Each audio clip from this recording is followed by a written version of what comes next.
Okay, take 3. Okay, we're going to be working on this. This video is everything you want to know about chainsaws, and I mean everything from sharpening to tuning, everything I know, which is a lot. Okay, this video is brought to you by Mike's Girl Guide. My buddy and I spent 2 years learning everything there is to know about girls, so if you check it out.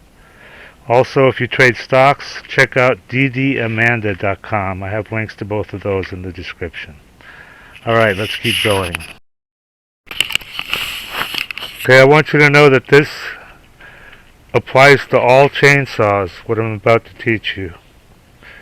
It doesn't matter, they're all the same. Now we're working on this Steel 038. It's a pretty old chainsaw, but you know what? Old shit is better. The new shit, it's just not right. So this is a beast. She's powerful. She's easy to work on. She starts every time. Anyway, the first thing we're going to need is a golf ball. Okay? And you're going to need an expensive one. Top flight, like $10, $20 for the ball. Kidding. You find these everywhere. They're everywhere. If you have to, buy one at Walmart for a few bucks. And we're going to use this for our file. Okay. So you'll also need a drill that's approximately, that'll fit this and let it bottom out. Okay, I think this is a 1/8. So let's drill hole number 4 in this. I don't know why. I like to do things in one take, but sometimes it's just so screwed up that you have to, you know, you have to do another take. So I'll bet you I'll get some comments on that. How to tighten your chuck. Just hold on to it while it's ready. Let's drill a hole right through the middle of top flight. Well, right below. See, there's a dimple there. Find your dimple and just drill a hole in it. Don't go all the way through. And then you take your chainsaw file, or any file for that matter, this is a really good method, and just push it in. Beat it down a little bit. Golf balls make the best, the very best chainsaw file holders. You got a lot of control. You can push. And now we have a chainsaw file. Okay, this is the most important part of chainsaws, believe it or not, is the sharpening. You have to keep these razors sharp, and I mean, you know, tits. So let's mark a tooth.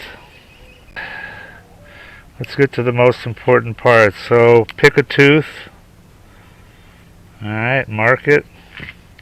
And steel chainsaws have this really cool chains have a really cool feature where they have a little line here, okay, on each tooth. And that's the angle you want to be at, parallel to that line. Okay? So push the bar down to the table. There's a smooth spot on the end of the file. That'll give you a start. Okay? That'll get you going. And just push straight through. Okay? Straight through. Don't be up and down. Be absolutely flat. Okay? And be parallel to this line. It's at 30 degrees. If your chain doesn't have a line, it's 30 degrees, or just basically follow the existing angle on the tooth, okay? It's crucial that you keep these things razor sharp, and the way you test is you take the back of your thumb, and if it catches, okay, that means it's sharp enough, so you go to your next tooth.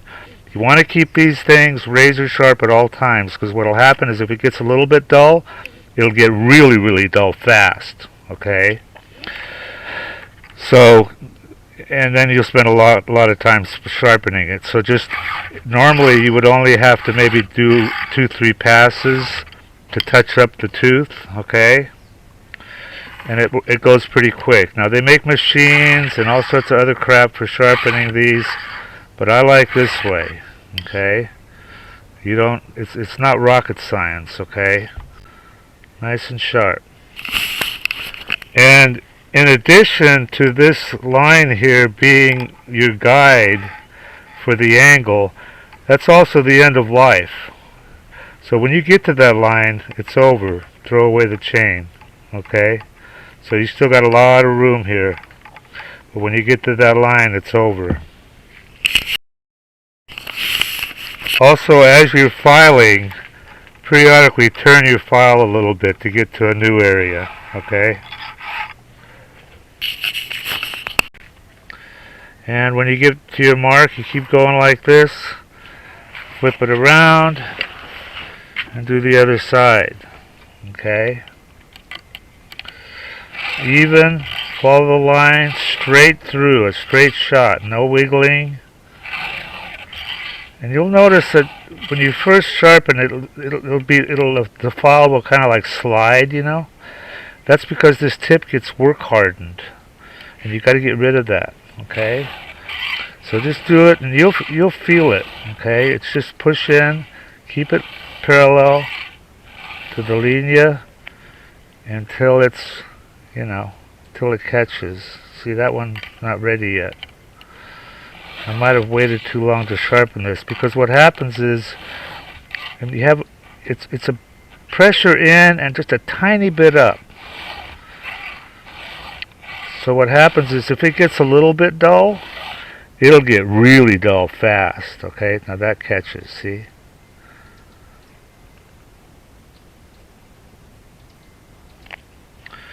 And so anyway, it's very important to keep these things razor sharp. If you wait too long to sharpen it, you're going to be there for an hour, because you got to take because what'll happen is, if it gets a little bit dull, it'll get really dull fast. Okay, so keep them razor sharp at all times.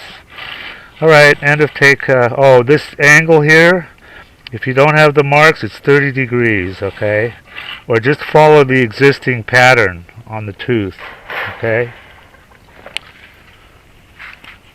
Dogs and chickens. Great.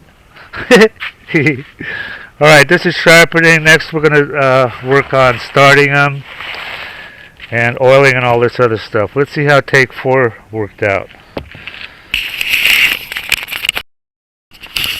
Okay, here I am. I'm going to adjust the chain on this one. You see how it's hanging down so far? So I loosen this and I lift up on the bar and I go in here and I turn this in until the chain just touches the bar, and that's it. And I keep lifting up on the bar as I'm tightening this, if I can find it.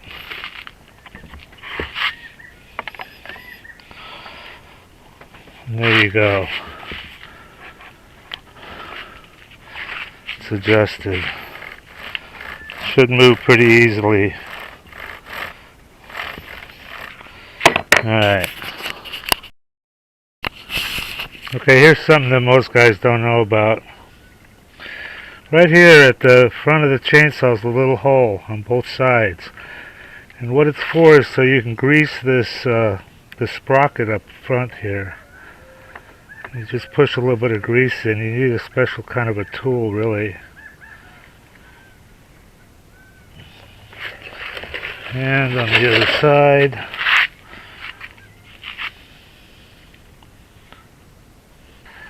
I got some in there that time.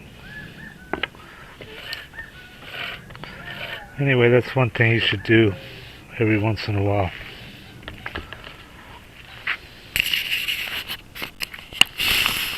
Okay, a couple of things. One thing that's important to do is to keep your air filter clean. This will load up with sawdust, what have you. So if it gets clogged and it looks all funky and shit, take it out. Now as you're doing this, be very, very fucking careful you don't drop anything down in here. That goes directly to your engine. You drop some shit in there, you basically probably will fuck up your chainsaw. So this one's pretty clean. You can suck on it, see if there's any resistance. But I just cleaned this one. So like I said, be very, very careful you don't drop anything in there. Okay. That's this one.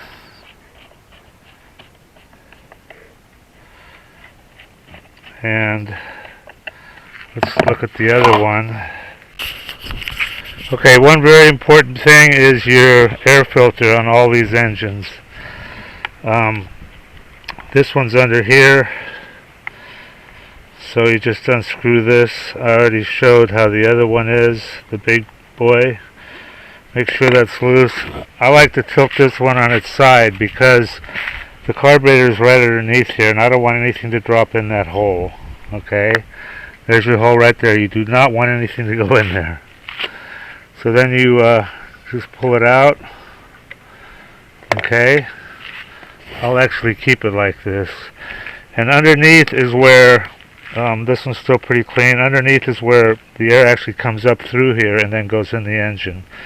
So what I'll do is I'll just throw a little bit of gas on here, you know, rub it around, and then I'll flick it on something. Okay? And that knocks all the crud off. Okay? You probably don't want to start it right away. Let it dry out a little bit and put it back on because it's full of gas and it might flood out. That's the main reason why these don't start, is because they choke out. They get too much gas on the spark plug. Okay, so like if you keep pulling on it with choke on, you're gonna flood it out, and then you're gonna have to either pull the spark plug or just wait. Alright, that's it on that. Now not the last, but another thing is, if she won't start, she's probably flooded. And chainsaws, they flood pretty easy, especially if you're pulling on them while the choke is on. Okay. This is a steel wrench. It's really handy. It has the size here for the nut, but also it's the size you need for the spark plug. Okay. So if she's flooded or she won't start, just take out the plug. And most likely it'll be wet. Now this one's pretty dry. But just leave it out, blow on it a little bit, throw some air through the cylinder, okay? And when it's dry, you can put it back. And a lot of times she'll just start then without choke or nothing, okay? Alright, a couple of more things covered. Don't over tighten this. Just snug, okay?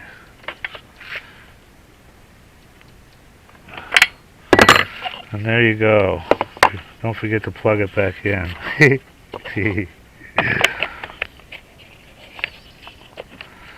It's nice. This one you have to really take out the whole screw and everything. This one you just turn it a half turn and it comes apart. Okay. Alright, got that done. Let's talk about fuel. Okay, all 2-cycle engines need some kind of a mix. Alright. Now this is the handiest thing to buy because it has a little measuring thing here. And if you'll notice, 2.6 ounces is marked right here. And that's how much you need for a gallon. Okay. Here's one I bought that's set for a gallon, but I don't know the quality of it. But you'll notice here it says 2.6 ounces. Okay. So if you get one of these, you can use one of these. Okay, this is steel high performance, but it makes 2.5 gallons. If you don't have a 2.5 gallon gas can, you're kind of screwed. Okay. But this one is 2.6 ounces, and if I pour it in here,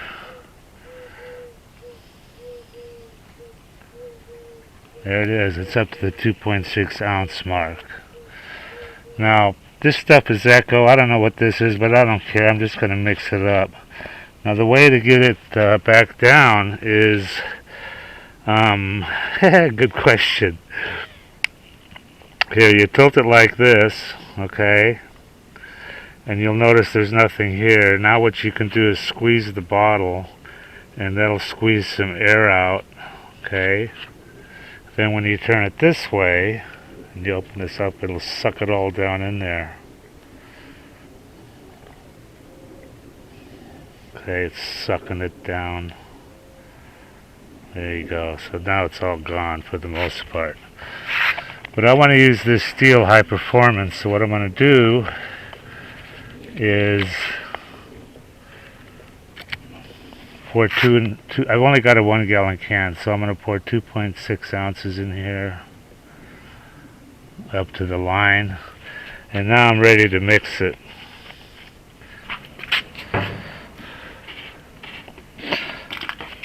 Okay, here we go. Now I like using these antifreeze bottles. I don't really like the new gas cans. They're a pain in the ass. So anyway, these work great. So what we're going to do is pour this 2.6 ounces in there. Okay. I'm going to add a little bit of gasoline to it.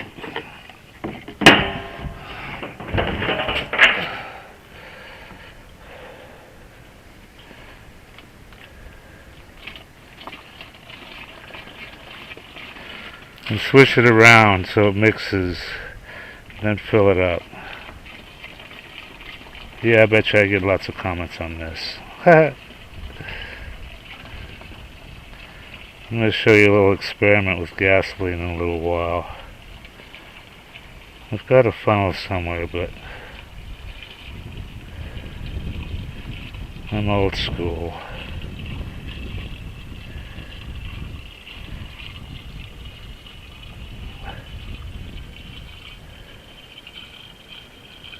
Now you can see it where it's coming up.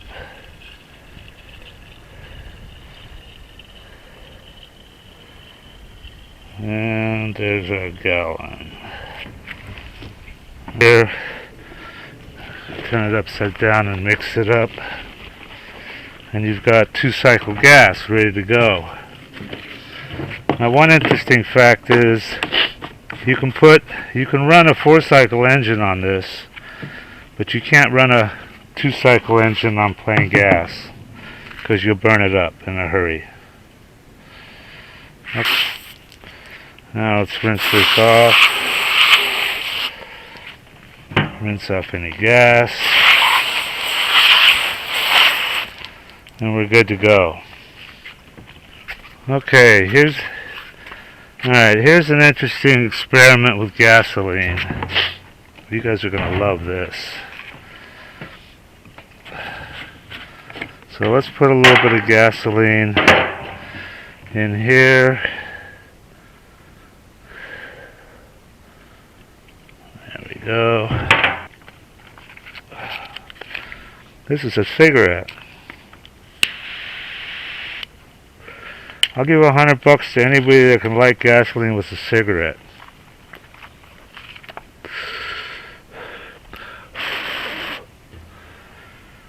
Let's smoke. Can you see that? There's no way that you can light gasoline with a cigarette. Hollywood is full of shit. Okay? If I throw it in here, watch this. It just went out. Now maybe you think that's water. It's not. It's gasoline. You see that? I'm going to throw this on an anthill. By the way, to put out a gas fire, take away one of the 3 things it needs. That fire needs: fuel, oxygen, and a high enough temperature. Okay.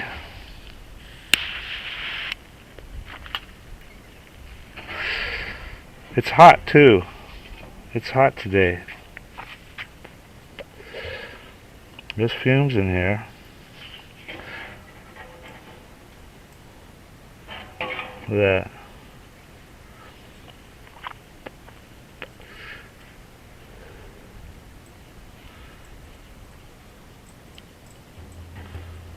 Went out. And it is gasoline. There you go, see? Don't really use water on gasoline, at least not a big fire, because you're just going to spread it around. Okay, all 2-cycle engines start exactly the same way. Let's start with this little one. The first thing you want to do is turn on the choke, and you want to hold the trigger all the way, and then you pull until she coughs, until she makes a sound, okay? Now this one's already warmed up, so I don't know, let's see what happens. Because if you pull it too much while it's choked, you will flood it, and then she won't start. But this one's warm, so I probably should take the choke off.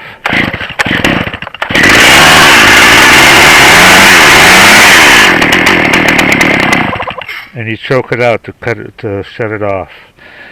This is the on-off switch here. There's been too many times when we have, I try to start it and I realize that it's stopped, it's off, it's not going to start. So finally we just put silicone over these. We don't even use them like this one, this weed whip. And to turn them off, we just choke them out. So again, to start, put choke on, hold the trigger all the way, pull it until she coughs, turn your choke off, keep holding the trigger, to shut it off, choke it out to shut it off. Okay, let's do the same thing with this weed whip, and then we're going to move to the big boy. Now this one's a little bit more different because it has a bulb down here, okay? And you have to prime it to get gas to cycle. You do it until you see the gas going through. But again, choke on, hold the trigger all the way, okay? And pull until she makes a sound. You hear that? Now she's ready to go. So turn your choke off, keep pulling.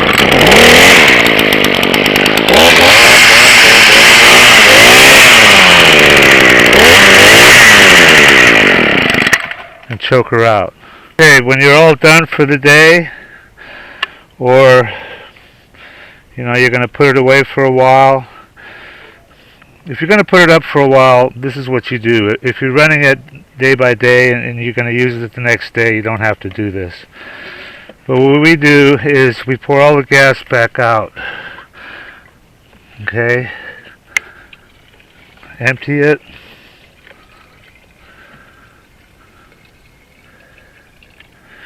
Then make sure she has no gas in her. Okay?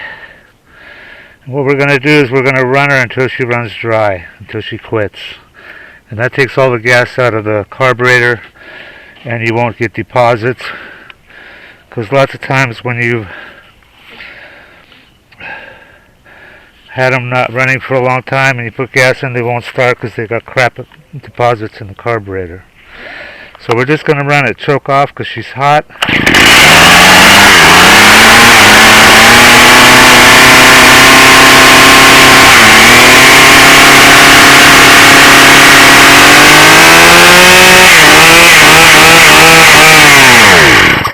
Okay, that's what you want to do. Okay, let's talk about the choke system on this steel 38 because it's different than the other ones. This switch has 3 positions. All the way down is choke, and it automatically does your trigger for you. Okay, so what you would do is pull here until she coughs, then move it up to run, and when you pull the trigger, it goes all the way up. And then to stop, it's all part of this one switch. This is stop, so this cuts off the spark plug. But in order to shut this down, I still like to choke it out, which just means push it all the way down. Okay, a slight revision here. Since she likes to choke or flood so much, right? Instead of choking her out, when you want to stop her, just go ahead and move the switch up to stop her that way, okay? Because if you choke her out and then you go back right away to cutting again, most likely she'll be flooded. All right. So this chainsaw is a little bit different than most. So just use the switch and shut her off that way. Okay. This 38, she likes to flood out real easy. So what I suggest doing is try to start it without choke first.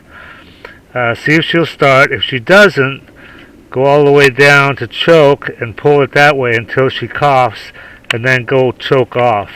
Okay. So we're going to try to start this one here now and see what happens. So first without choke. See that? She just started. Now what would have happened if I would have used the choke on this, okay, and pulled on it? She would have flooded out. Because when you use choke on a 2-cycle engine, it puts a lot of gas into the cylinder, okay? Because usually it's dry and that helps it start. And it won't start, it'll just cough. And then you take the choke off. But you'll notice on this one, leave the choke off and try to start it. And then if she doesn't start, give her maybe a pull or two. See if she coughs, but it's real easy to flood it. All right. In which case, you either have to wait a while, or take out the spark plug and dry it out. Okay. Now, while we're here, I'm going to talk about another thing, and that's this thing right here. This is your safety. Okay. And what it is, it's a safety against kickback. Now what kickback is when the tip of the bar hits something, it will violently move that chainsaw up and it could cut yourself.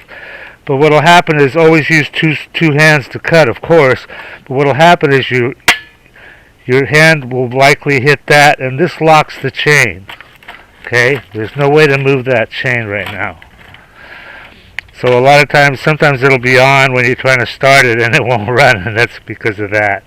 So you just pull that back and now your chain moves. You see that? So this is a kickback preventive, and it'll save your ass. Okay, let's talk about the carburetor adjustment.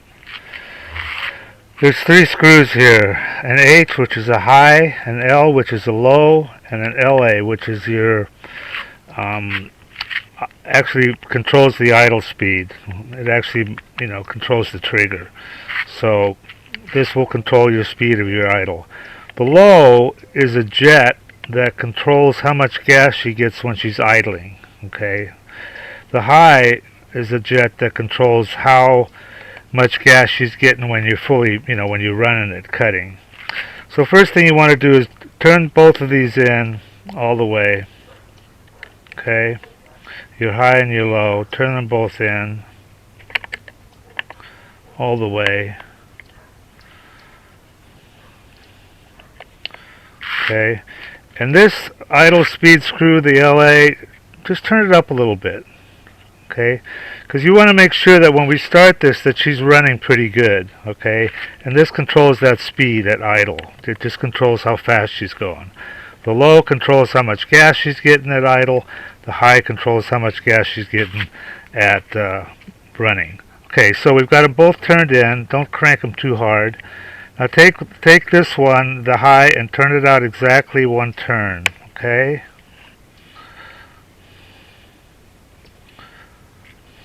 And do the same with the low. Turn it out exactly 1 turn. Okay? Now that's your basic setting, and she should start there. Now, once she starts, okay, and you've got her idling, she may be idling pretty fast, I don't know. If she's idling really fast, turn your idle speed down a little bit, okay, until she's still idling, but not as fast, okay. The chain might be moving. So the first thing you want to do is you want to get this low idle jet correct. So what you'll do is you'll back it out a little bit, okay, and see if the engine speed increases or not. If it does, then keep going a little bit more, and keep if she starts slowing down, then turn it in. Okay, turn it in until she starts slowing down. And then what you're trying to do is find that sweet spot where she's running the fastest with your low jet. Okay, once you get it running as fast as the fastest, like find that middle ground, then you turn your idle speed down, okay, until the chain stops moving. Okay, and leave your high, leave it out one turn. The thing with the high is, if you turn it in, it will lean out and the saw will run faster. However, you can get it to run too fast and it'll burn up. So leave your high right about one turn out. Okay. Now, as you're cutting, if she doesn't have enough power and she doesn't seem to be going, then you can turn your high in a little bit and see how that works. Just turn it a little bit at a time and see how it cuts. Turn it, in and out, but leave it at roughly about one turn out. Okay. I hope that's clear. I'm going to try to do this while it's running so you'll see what I'm doing. And let's go.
Okay, what I just did is I took this, I lowered the idle speed a little bit.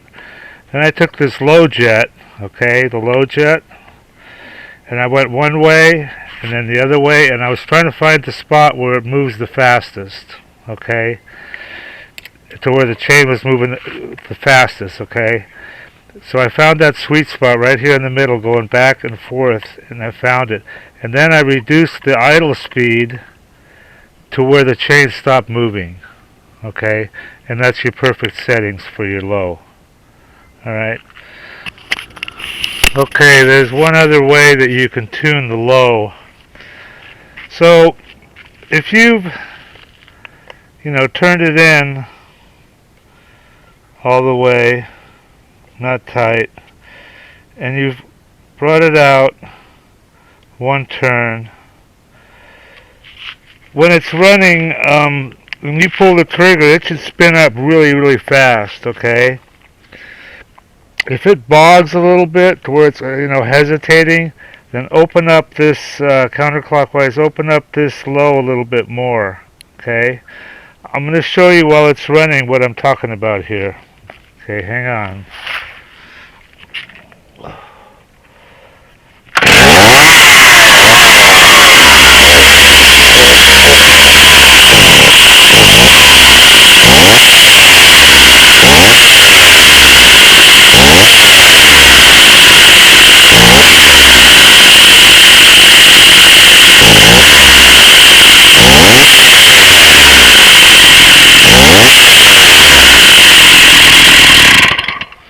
Okay, you see how that worked? It was bogging a little bit when I hit the trigger, so I opened it up some more to where it just spins up real fast.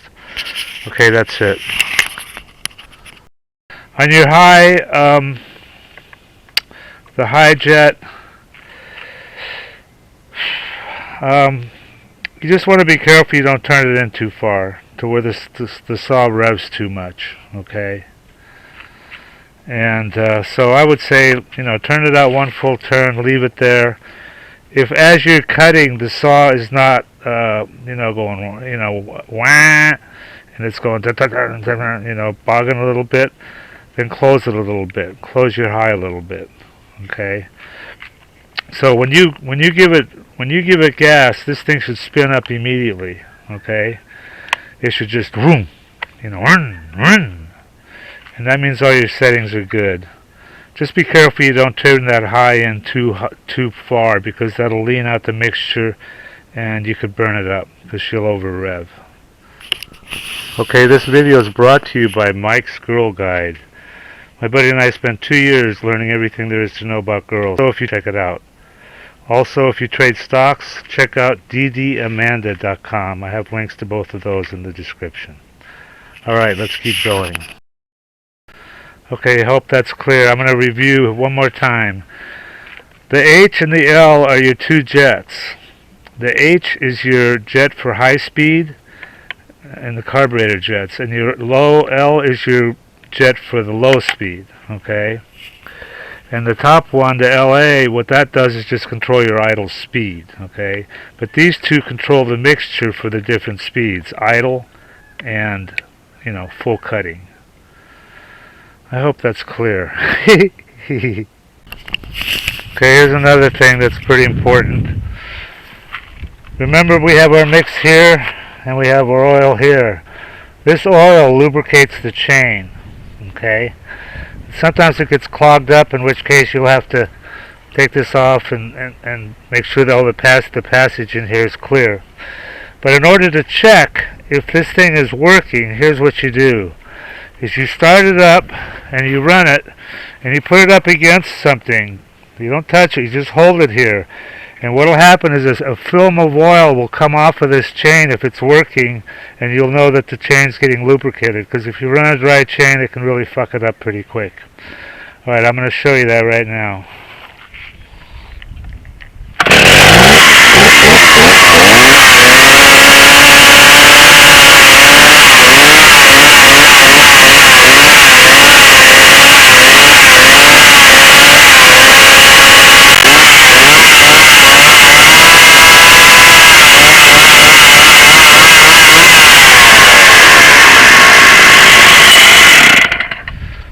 Okay, there's not a lot of oil coming out, but you can see the mark right here, okay?